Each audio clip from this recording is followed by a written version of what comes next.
Grand Rising Angels, Grand Rising.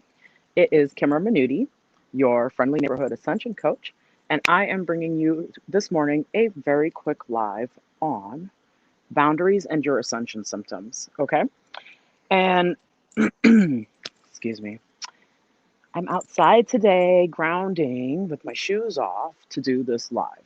And why is that important? Because with the amount of energies that we've had this week with the different ascension energies, it's really important to ground daily. And good morning, whoever just hopped on. Say hi. Let me know who I'm looking at. Okay.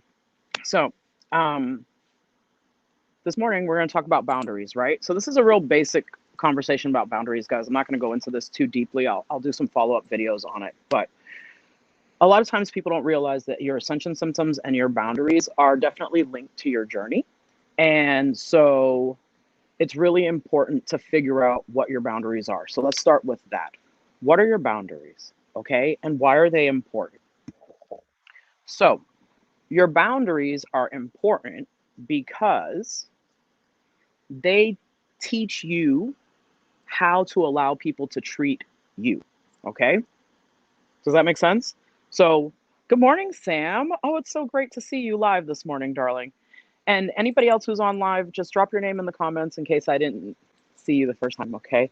Um, so, your boundaries teach you how to teach other people how to treat you, okay?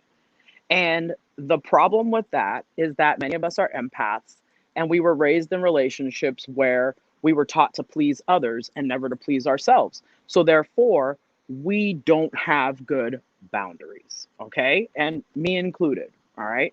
Now, add to that, if you've ever had any sort of trauma, your boundaries are wonky. If you've had sexual trauma, your boundaries are like, good luck, okay? So, let's talk about what a boundary looks like, what it feels like, and who it involves. Okay, so a boundary is this. I'm really tired right now and I need to go home and rest, but I'm at a family function, so I feel compelled to stay. So what am I doing? I'm ignoring what my physical body needs. I'm not honoring what my avatar wants. My avatar wants to go to fuck to bed, right? But obligation and society and duty are keeping me at an event that I really want to just leave now. Okay? So when you don't have the greatest boundaries, and I'm not saying that this specific example means that you're like, you don't like your family or you're a bad family person or anything like that. I'm just using it as an example. Okay? So in this specific example, the boundary is this. I need to recognize that I'm tired and it's okay for me to go, right? I don't have to stay there longer just for my family. And we're taking out the whole conversation of whether or not you miss them and you haven't seen them in a long time and you want to have good conversations too. We're not talking about that. We're just strictly talking about your avatar being tired and you needing to go home. Okay? That is a simple thing that can be a boundary. Okay? And the thing is that people think that boundaries are like way more complex. Like they think that it's like all of these really hard things when in reality, it's just knowing yourself. It's self-awareness and being aware that I'm uncomfortable. How should I handle this? Let me execute that plan and make myself comfortable, right? Because a boundary is about keeping your peace. Okay? When you set a boundary, you're guarding your peace, okay? And a lot of times, people with trauma don't have a lot of peace, right? Because they're running around doing all these things for all these different people, and they get burnt out, they get exhausted, they start to feel resentful. These are the feelings that you get when you're not setting strong boundaries for yourself because you do things that you want to say no to, but you say yes anyway, right? And it's a hard cycle to break out of. Okay, fair enough. And the thing that bothers a lot of us that makes it really hard is that you want to say yes to these people that you love. Okay.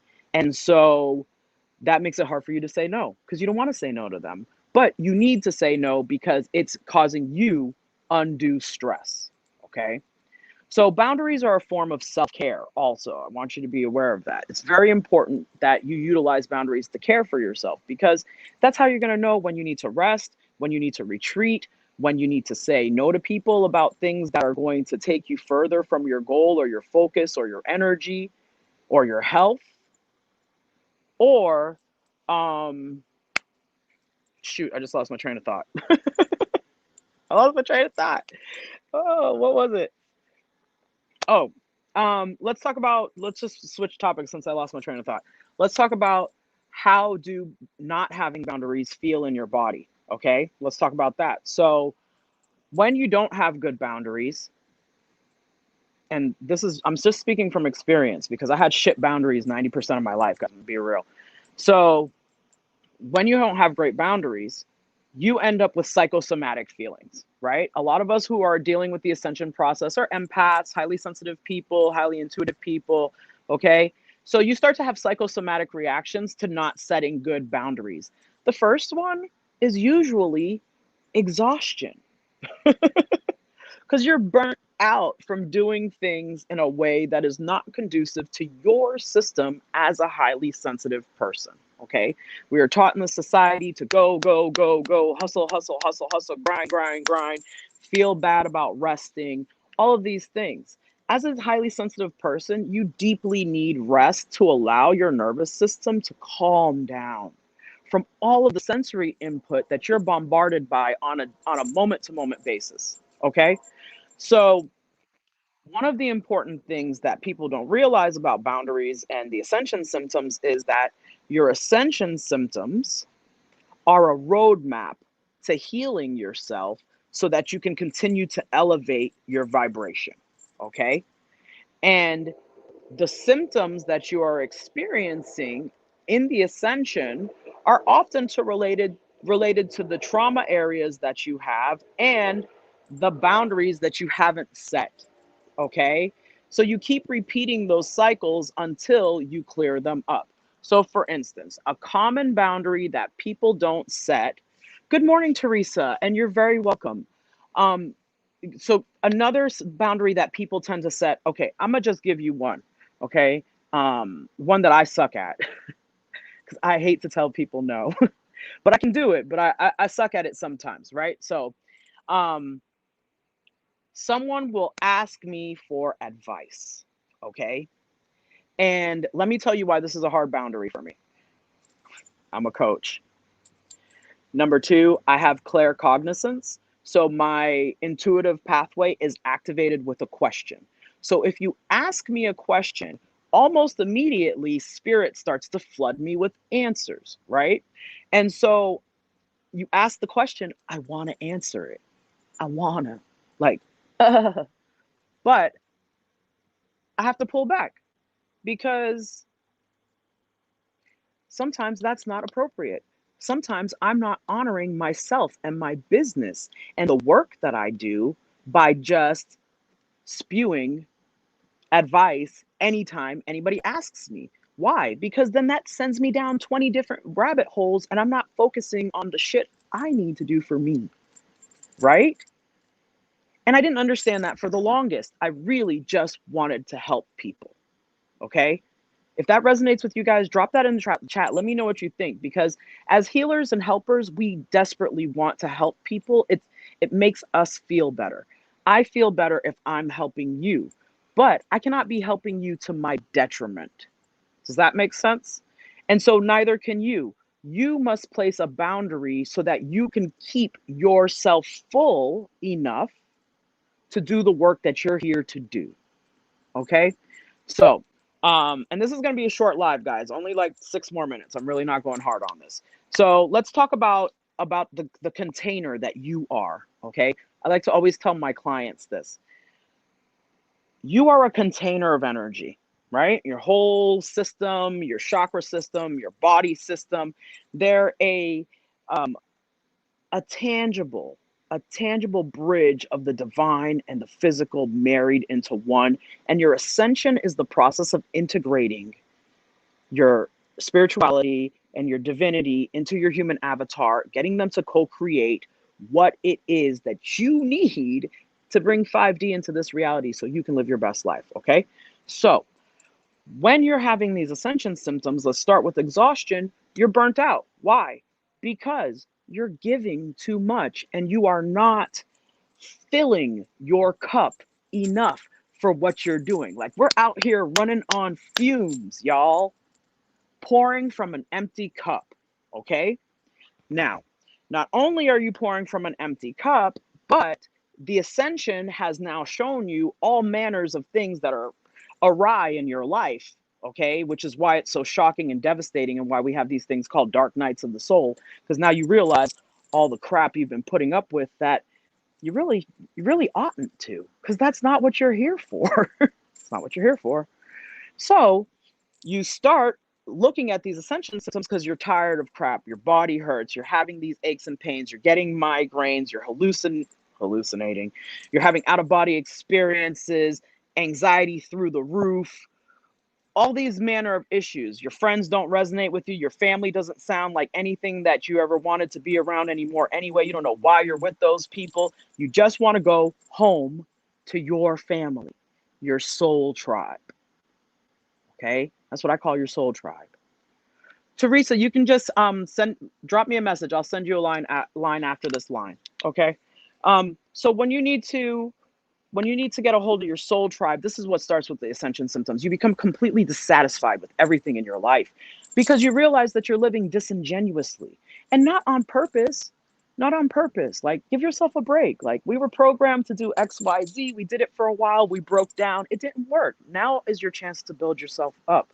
But in the process of that, your vessel, right? Your vessel is a leaky cup. All right? Your vessel is a leaky cup. So I want you to imagine with me, right? This is something I always tell my clients because it's so important. Imagine that you're this beautiful goblet of, of gold and gems and all of these beautiful faceted stones that are rich in nature. This is you, okay? But life, man, life's been a bitch, right? So your cup is dinged, your gems are missing, you got holes and scratches, and maybe a part of the cup's chipped or cracked off, right? It's been a rough road. You've been in it by yourself. You didn't know you had backup. So you're coming into this ascension and you've been blown open. You realize you're this amazing cup, but man, you're kind of hurt right now. And you just want to go out and you want to pour all of that knowledge and that love from that cup to people because you're excited that you're awake now and you know that you didn't have to be broken like that, right? Well, but baby, your cup is still dented and broken and you got holes coming out. You can't even fill yourself because you haven't patched yourself up yet. So your boundaries are the beginning of the patch. It's simply you repairing what has been broken by this life and you putting them crystals back in and putting those rubies back on and soldering some more gold into that crack. And it starts with following your intuition and learning your gut feeling, okay? Does this feel right for me? And if it doesn't feel right for me, nobody has to understand that. Fuck them. It doesn't feel right for me. I don't know why it doesn't feel right for me. I may need therapy to understand why it doesn't feel right for me. I may need to see a coach because I don't know why it feels right for me, but it doesn't feel right for me. So for now, I'm going to honor myself because I have to live in this body. And I'm going to say respectfully, no, I don't feel that that's right for me at this time. And that's something that you can say to anyone in any place, even if it is someone that you have loved deeply. You can say, respectfully at this moment, I don't feel resonance with you. And perhaps in the future that will change, but right now, I'm going to have to say no. And I hope that you have a blessed journey. Like, send people away with love. It's fucking fine, yo. You can love people from afar, yo. You don't have to be on top of them. Like, that's crazy. That's shit that you learn on TV, that you have to be like all the time at people's houses doing all these things. Like, no, man, that's television, bro. Real life is not like that. We have shit to do. Grown friends have things to do. They got kids, they got husbands, they got houses to clean. So if you want to come hang out at my house and help me clean, we can hang out. But otherwise, don't expect to see me that often. I got shit to do, and you do too, and it's okay. You know, be okay with taking care of your own life first. Be okay with taking care of your own life first. Because nobody else is going to do that shit for you, bro. Like, I don't even understand. Like, and I used to be the worst culprit of this, guys. I used to mind everybody else's business. and and it sucked for me. And it sucked for me. And it sucked for me. And I had to learn. I had to learn the hard way. I had to lose shit. I had to get robbed. I had to be taken advantage of. I had to be raped. I had to be all types of dumb shit for minding other people's business, not being where I was supposed to be, getting off my path, not staying in sync, all these things. All these things. Okay? So that's my message this morning. It's real brief about boundaries and ascension symptoms, how they intertwine. I was supposed to talk about gut health, guys, but that'd be another 20 minutes. Your gut health, I will say this very briefly. Why do I feel that gut health is so important? It's simply this. Simply this. How do you expect to be grounded if your gut is sending imbalanced signals to the rest of your body? How? Sure, you'll be able to meditate. Sure, you'll be able to do higher heart chakra items, but you will not be grounded in your physical avatar if you're not attending to your gut health. Because so much illness comes from an imbalanced gut, and it sends improper signals to your brain that will short circuit your ability to be who you want to be, do what you want to do, and live your best fucking life. Okay? So that is my literally 1 minute rant on gut health. Okay, guys? I'll talk about it more at a later date. Teresa, I'll reach out to you after this live. You guys, once again, my name's Kimmer Minuti. It's been an absolute blessing to speak to you this morning. I love you all so much. I will be back out here doing my thing as I can periodically. See, I'm wearing these, like my glasses. I got eye problems, so I got to wear glasses now. It's so cool. Anyway, I love you guys. Have a great day. If you haven't turned on your notifications or subscribed to my channel, please do follow me. And if this resonates with you, please feel free to share it to someone else. I hope you have a wonderful and blessed day. Thank you.